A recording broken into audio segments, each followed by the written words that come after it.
The following is a DW Old Testament production.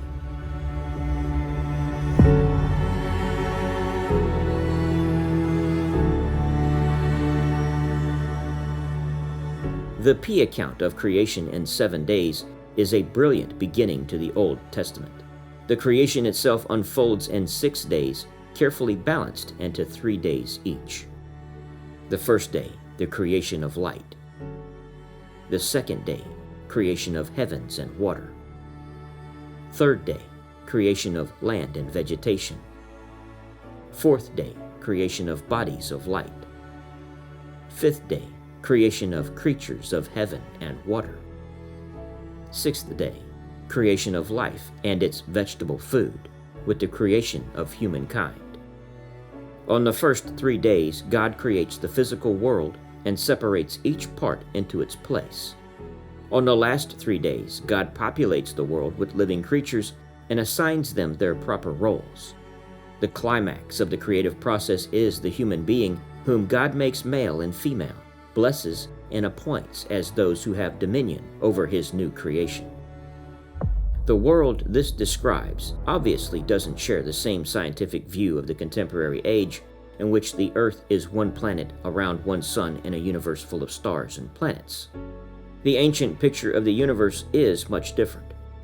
To the Hebrews, the Earth was a disk surrounded by water, not only on the sides, but underneath and above as well.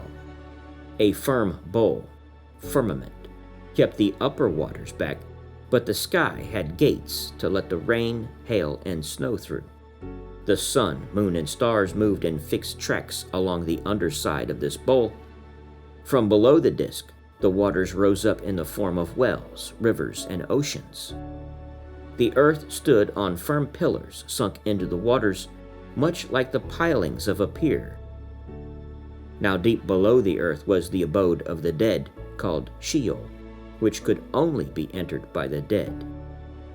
This image of the world did not make the Hebrews unique. Many of the ancient civilizations around them believed the same layout of the world. Even the order of creation was similar to the Babylonians and their story of creation.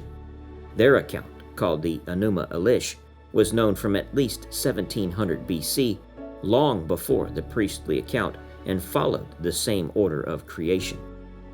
While the priestly authors obviously knew the Babylonian story, or one similar, and used its outline, they did not accept its theology. Several differences were made. Most importantly, that the creation of man was made in God's image, as a place of honor, unlike the Babylonian account, which states that man has no purpose but to be the slaves of the gods. As noted by the historian Lawrence Boadt, the scope of Genesis 1:1 through 2:4 contains an entire portrait of the nature of Yahweh, the God of Israel, over against all pagan claims. Such a profound statement, a summary of what God can do, a guarantee that the story to follow makes sense.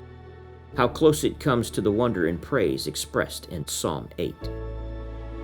When I look up at the heavens, the work of your hands, the moon and the stars you have set in their place. What is man that you should remember him? Mortal man that you should care for him? Yet you have made him little less than a god, crowning him with glory and honor. You make him master over all your creatures. You have put everything under his feet. Psalm 8, verse 3 through 6.